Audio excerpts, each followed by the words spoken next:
Well, hello and welcome to Talking Music, where every song has a story. My name's Paul, and on this channel we like to get behind the story of a song, come out with some interesting facts and tidbits of information. And the song we're featuring today is Three Lions, and it's from BADDIEL and Skinner and the Lightning Seeds. This, for me, is the best football song of them all. It's melodic, it's catchy, and it's ultimately chantable from the football stadium. It was different too, in that it used some iconic commentator delivery from previous years, also some contemporary punditry as well, and the lyrics were unusually creative for a football song. And possibly most important of all, and mostly because of all of these reasons that I've just said, for a few short weeks in the summer of 1996 in the UK, well, particularly England, the song encapsulated the spirit of the time and the hopes of millions of English football fans especially. The song was written by two successful football-mad comedians, Frank Skinner and David BADDIEL, and another football nut, Ian Brodie of the Lightning Seeds. The title, Three Lions, comes from the emblem of the England football team, and the song was about the team and the fans' hopes above expectations for the forthcoming Euro 96 football championship, where England were the home team. And everyone was aware that the last time England hosted a tournament, it was the World Cup in 1966, which of course they went on to win. And that was the detail of the song. 30 years of hurt, winning nothing during that time, since 1966. But with pride and these three lions on the shirt, then surely we can dare to dream, can't we? One thing that really appealed were the lyrics. They were not of unfettered optimism, but lyrics that could have been written personally to each player in the squad. We know we've had our failures. We know our hopes have been dashed time and again. But we're here now. Let's give it another go. We're absolutely behind you. Then, the killer line from the song. I know that was then, but it could be again. Then, the song's fade-out lyric, football's coming home. We still hear that chant today. Ian Brodie produced the song, and the intro was recorded by him while he was at the Liverpool-Brøndby UEFA Cup tie in October 1995 at Anfield Stadium. He'd been asked by his record company to write a song for the Euro 96 championships. He readily agreed, but steered clear of the traditional football themes of cheerleading, hubris and optimism. He wanted a song from the fans' perspective. And being a fan, of course, was also about losing, but never losing faith. It was, in fact, to be the very first football song with a huge dose of realism to it. The team would probably not win. Brodie asked BADDIEL and Skinner to get involved. They were hosting the Fantasy Football League show on TV, and they helped co-write the lyrics to Brodie's melody, and sang lead on the song too. Now, you wouldn't call them natural lead singers. In fact, David BADDIEL struggled to hold the tune, but somehow that didn't seem to matter. In fact, it was all the better because it wasn't perfect. It was more real. Ian Brodie's Lightning Seeds provided backing and harmonies and added the touch of that professional sound to the song. But make no mistake, BADDIEL and Skinner are at the heart of this song, and now you couldn't imagine anyone else but them. It just wouldn't work. Something else that worked well and added a difference to the song were the commentaries placed at the beginning and the middle of the tune.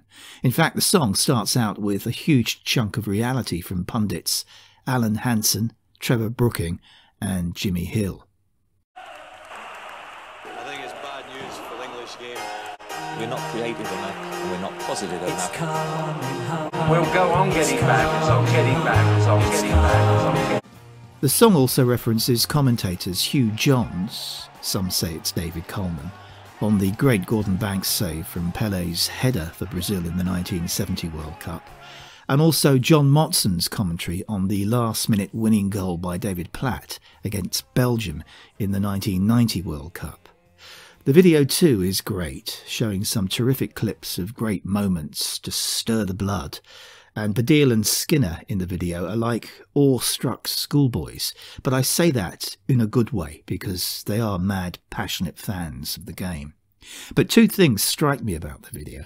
First, how much Ian Brodie and David BADDIEL look alike, and second, the song's best line, I know that was then, but it could be again, shows clips of England in the 1990 and the 1970 World Cups, when they went out in the semi-finals and the quarter-finals. You'd have thought maybe the concentration would be more on 1966, if not totally, then certainly more substantially than it was, as the song is reminiscing about the great times. Ian Brodie remembers when he presented the finished song on a ghetto blaster to the England squad some weeks before the tournament. He had the manager Terry Venable's permission to do so, and this was before the song was released to the public. He noticed how some players looked at each other when they heard the opening bars of the song, and the negative comments from the football pundits, and they were thinking the song was going to be an attack on them.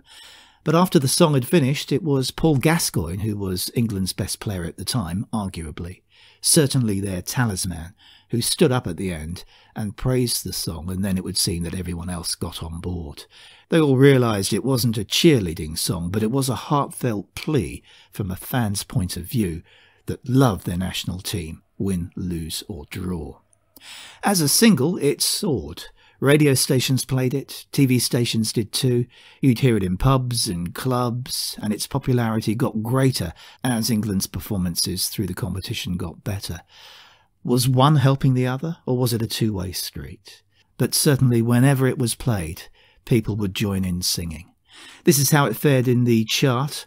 26th of May, 1996 in the UK, it went in at number 1, only stayed there for 1 week, because the following week, the Fugees and Killing Me Softly came straight in at number 1 and knocked Three Lions off the top. Three Lions fell back to number 2, then the following week it stayed at number 2, then the week after it dropped to number 4, and then the week after that it bounced back up to number 2. And then, on the 30th of June 1996, it went back to number 1. Now, that doesn't happen too often at all on the UK charts. But there it was, back at number 1, getting its own back on the Fugees and Killing Me Softly.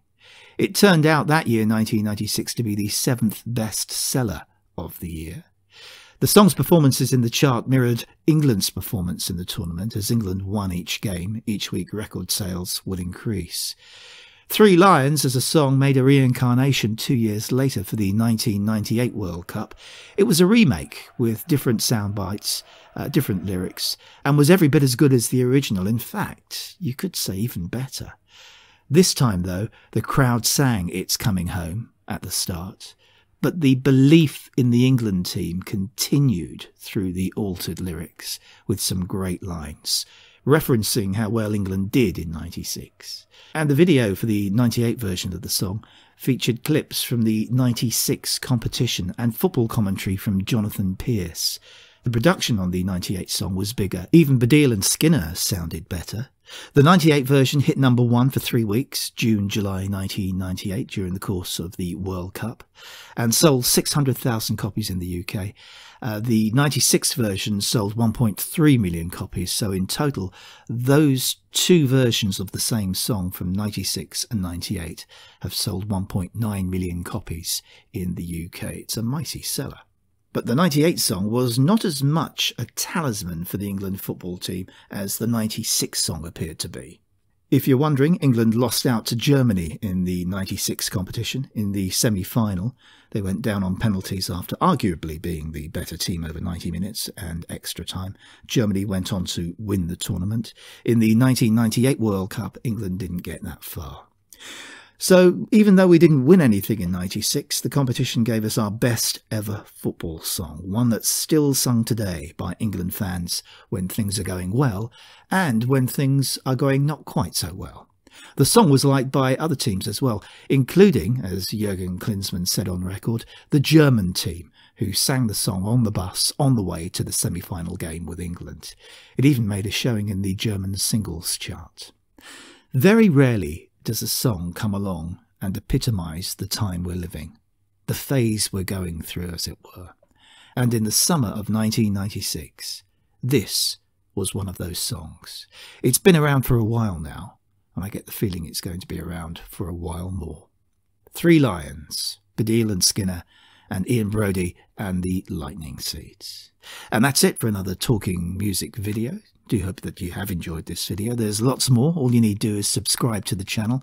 You can see the subscribe button down below, and click that, and that's your gateway to a whole raft of other videos, songs through the decades, through the ages, that we've reported on and featured. So please subscribe to this channel, and hopefully I'll catch you in another video. So till that time, I wish you well. Bye bye.